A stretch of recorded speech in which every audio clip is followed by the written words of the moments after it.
A fundamental difference between left and right concerns how each assesses public policies. The right asks, does it do good? The left is more likely to ask a different question. Take the minimum wage, for example. In 1987, the New York Times editorialized against any minimum wage. The title of the editorial said it all. The right minimum wage, $0.00.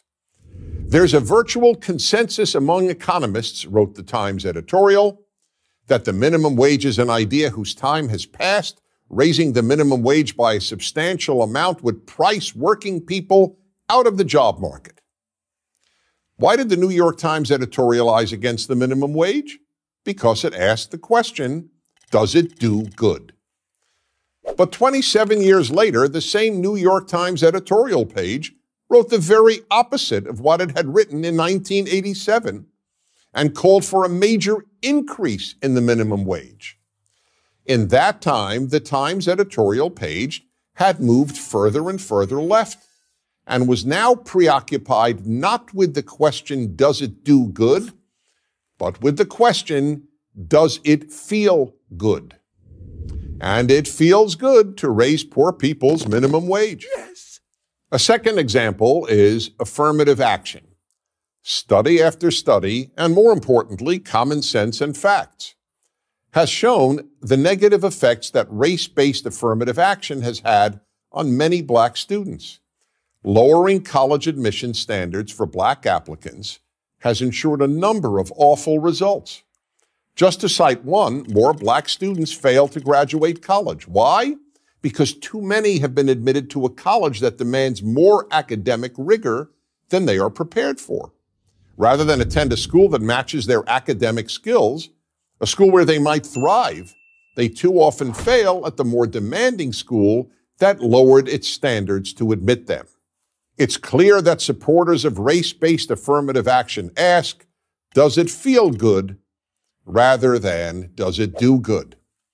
A third example is pacifism and other forms of peace activism. Many people on the left have a soft spot for pacifism, the belief that killing another human being is always wrong.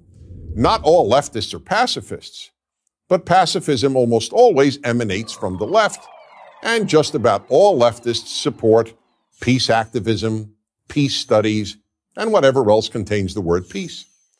The right, on the other hand, while just as desirous of peace as the left, what conservative parent wants their child to die in battle, knows that pacifism and most peace activists increase the chances of war, not peace. Nothing guarantees the triumph of evil like refusing to fight it. Great evil is therefore never defeated by peace activists, but by superior military might. The Allied victory in World War II is an obvious example. And violent Islamists today need to be killed before they behead, enslave, and torture more innocents. Supporters of pacifism, peace studies, American nuclear disarmament, and American military withdrawal from countries in which it has fought do not ask, does it do good? Because it almost never does good. Did the total withdrawal of America from Iraq do good? Of course not.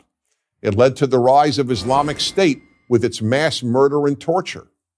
Did the American withdrawal from Vietnam do good? No. It led to the violent communist takeover of South Vietnam. On the other hand, because American troops did not leave South Korea, Japan, and Germany, those countries have become three of the most prosperous and free countries in the world. So then, why do liberals support a higher minimum wage if it doesn't do good? Because it makes them feel good about themselves. We liberals, unlike conservatives, care about the poor. Why do liberals support race-based affirmative action? For the same reason. It makes liberals feel good about themselves. They appear to be righting the wrongs of historical racism. And the same holds true for left-wing peace activism. It's nice to think of oneself as a peace activist. All this helps to explain why young people are so much more likely to be liberal than conservative. They haven't lived long enough to really know what does good.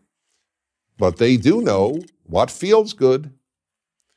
As society moves further and further to the left, so does the preoccupation with feeling good over doing good.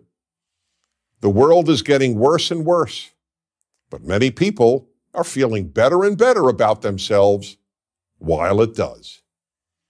I'm Dennis Prager. To subscribe to our YouTube channel, click here. To help keep our videos free, donate here.